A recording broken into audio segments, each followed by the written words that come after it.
A separation Asghar फरहादी के द्वारा लिखित निर्देशित 2011 की एक Oscar awarded best foreign film है। ये एक ऐसी अद्भुत फिल्म है जिसे रचनाकार ने इतनी खूबसूरती से गढ़ा है कि जब फिल्म खत्म भी हो जाती है तब भी आप ये नहीं कह पाते कि कौन सा हिस्सा सबसे ज़्यादा प्रभावी है। जी हाँ दोस्तों, आप फिल्म में शुरू से आखिर तक सम्मोहित मंत्रमुग्ध से जैसे सब कुछ भुलाए देते हैं। कहानी यूँ तो बहुत सामान्य सी है, मगर उसे इस तरह के ताने बाने से बुना गया है कि फिल्म असाधारण या एक्स्ट्रा ऑर्डिनरी से लगने लगती है। अपनी बेटी तैरमे के अच्छे और सुरक्षित भविष्य के लिए सिमेन को विदेश जाने की चाहत है, मगर उसका पति नादिर अपने बूढ़े बीमार बाप की देखभाल के लिए श्रवण कुमार सा समर्पित है। शायद यही कारण है कि वो चाहकर भी पत्नी सिमेन की इच्छाओं का सम्मान नहीं कर पाता और दोनों के बीच अलगाव की आंधी तलाक तक जा पहुंचती है।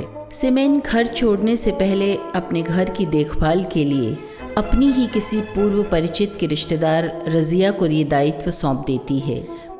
एक दिन जब नादिर घर आता है तो पाता है कि उसके पिता को बिस्तर से बांधकर रज़िया घर से गायब है।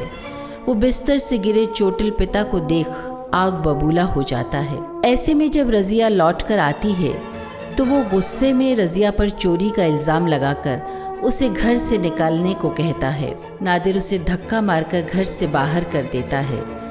गर्भपात की वजह से उसे अस्पताल में भर्ती होना पड़ता है। उसका पति और रज़िया दोनों ही नादिर के अन्याय के मद्देनज़र कोर्ट की शरण में जा पहुंचते हैं। खून के बदले धन की मांग करते हैं। नादिर खुद को बेकसूर मानते हुए इस इल्ज़ाम को स्वीकार नहीं करता। इस फिल्म का टाइटल है द सेपरेशन, मगर ये सिर्फ पति पत्नी के अलगाव की कहानी भर नहीं है।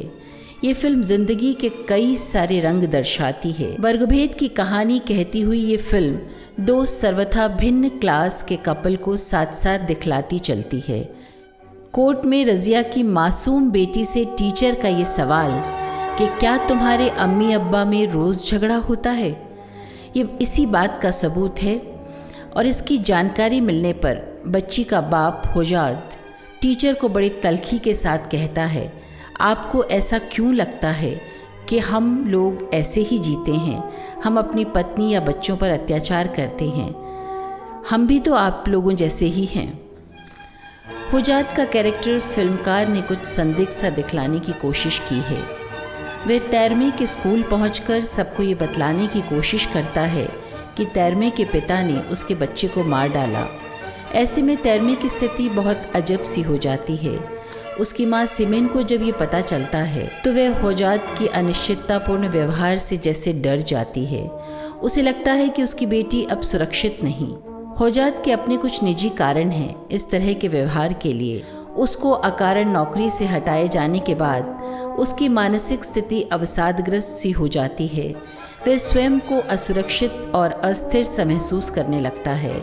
इसीलिए उसका व्यवहार कुछ संदिग्ध सा दर्शाने की कोशिश भी फिल्मकार ने की है। एंग्री यंग मैन सा होजाद कोर्ट में भी बिफर जाता है जब उसे ये कहा जाता है कि तुम्हारी सच्चाई साबित करने के लिए तुम्हें गवाह स्वरूप किसी सरकारी आदमी या बिजनेसमैन को लाना होगा। ऐसे में उसकी प्रतिक्रिया इसी वर्गभेद की पीड़ा को अभिव्यक्त करती है।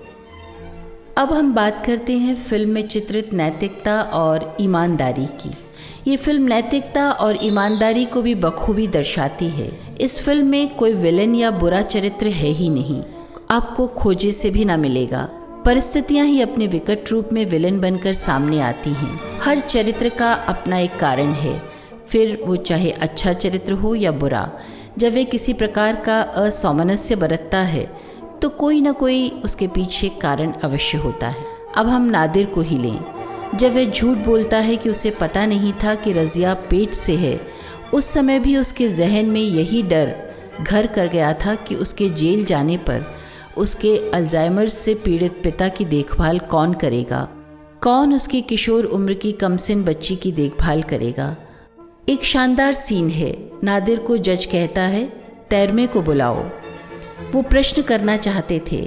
नादिर तैरमे को बयान देने के लिए अंदर भेजता है। वो चाहता तो उसे सिखा सकता था झूठ बोलने के लिए, मगर वो ऐसा नहीं करता। उसके लिए पिता का आदर्श रूप बनाए रखने की जद्दोजहद ज़्यादा बड़ी थी। उधर रज़िया भी जानती थी कि नादिर की वजह से उसका गर्भपात नहीं हुआ था, मगर फिर भी वो कोर्ट में जाकर उस पर इल्ज़ाम लगाती है क्योंकि उसके कर्जदार पति के लिए उसे पैसे की आवश्यकता थी। मगर बाद में रज़िया का ज़मीर जाग उठता है जब पैसा देने से पहले नादिर रज़िया से कुरान पर हाथ रखकर कसम खाने की शर्त रखता है कि उसके मिसकैरेज का जिम्मेदार नादिर ही है। ऐसे में वह झूठ बोलकर पैसा नहीं लेना चाहती। वो कसम खाने से इनकार कर देती है। उसका पति होजात बहुत नाराज़ होता है। अंत में जब रज़िया उसे बताती है कि नादिर दोषी नहीं है, ऐसे में दर्शकों को ऐसा लगने लगता है कि होजात रज़िया पर अब टूट ही पड़ेगा, मगर ऐसा नहीं होता। वो दुखी होकर उसे समझाने में असफल होकर खुद को ही मारकर सज़ा देने लगता है। दोस्तों, ये दृश्य काफ़ी विडंबनापूर्ण है कि एक अभिजात्य वर्ग के सिमेन और नादिर की बजाय निम्न वर्ग के होजात और रज़िया ज़्यादा एक दूसरे को समझने वाली जुगल जोड़ी है।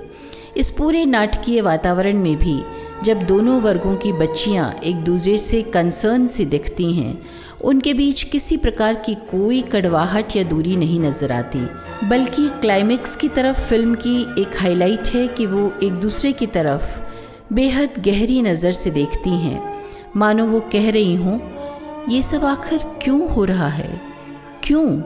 ये पीड़ा उन दोनों बच्चियों की नज़रों में हम महसूस कर सकते हैं।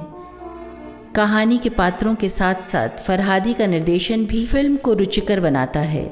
ऐसे सीन जो फिल्म में इस तरह से दर्शाए गए हैं जो एक बारगी तो बेहद साधारण से लगते हैं, चाहे सिमेन का ड्रॉर से पैसा निकालने का दृश्य हो या रज़िया का डॉक्टर का नंबर लेने का दृश्य। उससे सीन स्टाइलाइज नहीं, वो रियलिज्म के करीब है। यानी वो दर्शकों के लिए महत्वपूर्ण नहीं होते और दर्शकों के नोटिस में भी नहीं आते, लेकिन फिर भी वो दृश्य इस फिल्म की कहानी में बेहद महत्वपूर्ण रूप से एक प्रमाणित प्रस्तुत करते हैं। फरहादी की काबिलियत ये है कि वो फिल्म को कुछ सवालों के साथ ख़त्म कर देते हैं। उनके सवालों में ऐसे सवाल जो हमें निरंतर झकझोरते रहते हैं, जैसे सीढ़ियों से रज़िया कैसे गिरी, या टीचर को होजात ने कब, कहाँ और कैसे कन्विंस किया, या फिर फिल्म जहाँ ख़त्म होती है, यानी एक कांच की चीन की दीवार उन दोनों पति पत्नी के बीच दर्शाते हुए निर्देशक ने इस प्रश्न के साथ फिल्म को समाप्त कर दिया है कि अंत में तैरमे किसके साथ रहेगी। इन सब के जवाब हमें खुद ब खुद खोजने होंगे।